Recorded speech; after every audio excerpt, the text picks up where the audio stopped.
Good morning. Today's chapter is called A Watery Rescue. Zoe watched in horror as Birdie waved his trunk desperately in the air. He was wiggling and splashing around, trying to swim to safety, but something was wrong. Birdie gave a frightened trumpet, and Zoe gasped, "Meep! Birdie's stuck in the mud!" The little elephant was struggling in the water, splashing and thrashing as he tried to get free. Meep squealed with fear, and Oscar let out another bellowing trumpet. Zoe had to do something, and fast. "Birdie, this way!" she shouted, waving her arms. "Head to me!" But Birdie was panicking so much he didn't even seem to hear her. "I have to go in after him," Zoe said, starting to pull at one of her shoes. "You can't. There are hippos in there," Meep squeaked in alarm. Zoe knew that none of the animals at the rescue zoo would want to hurt her, but she'd never been swimming with a hippo the way she had with dolphins and other animals. It was too dangerous, but she had to do something.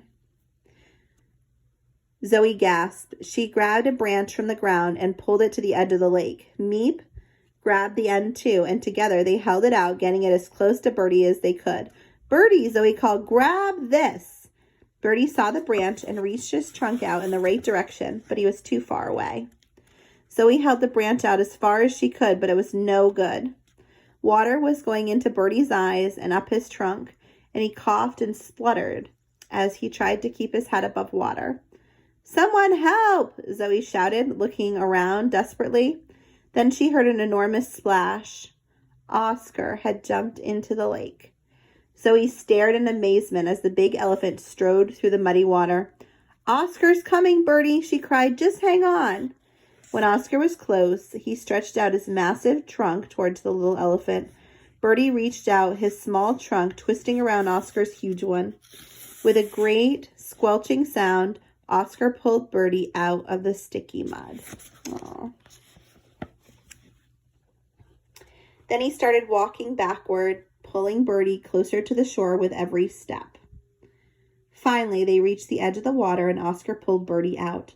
"Birdie!" Zoe flung her arms around the elephant, and so did Meep, who, for once, didn't mind that Birdie was dripping wet. Zoe took some big, deep breaths. She felt very shaky, but she was happy that Birdie was safe. The little elephant seemed just as pleased to be out of the water as Zoe was. He shook like a dog, then pressed up against one of Oscar's huge front legs. His trunk curled around it, hugging. Oscar, as hard as he could, Oscar was stroking Birdie's head with the tip of his own trunk and speaking to his young friend in a gentle, reassuring rumble. Birdie hugged his big best friend and then came over to nuzzle up next to Zoe. Zoe smiled. "You don't have to say sorry, Birdie," she told him, hugging back. "I know you just got overexcited when you saw the water." Birdie gave a tiny, nervous trumpet, and Zoe shook her head quickly. "Oh no, Birdie, of course you don't have to leave the rescue zoo. This is your home forever, no matter what. We all love that you're an eager little elephant, but we just want you to be safe. So when we get to the water lily lake, you should stay in the shallow water until you get a little bigger, okay?" Birdie nodded, wrapping his trunk around Zoe's middle to give her an elephant hug. "It's just lucky Oscar was there," Zoe sighed, "and that he was brave enough to come in the water to get you." She reached up to pat the huge elephant's side. "Will you tell me why you were so frightened of water?" she asked softly.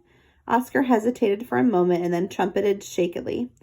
Zoe listened as he told the story, how he fell into the water when he was a tiny baby himself and was quickly swept away.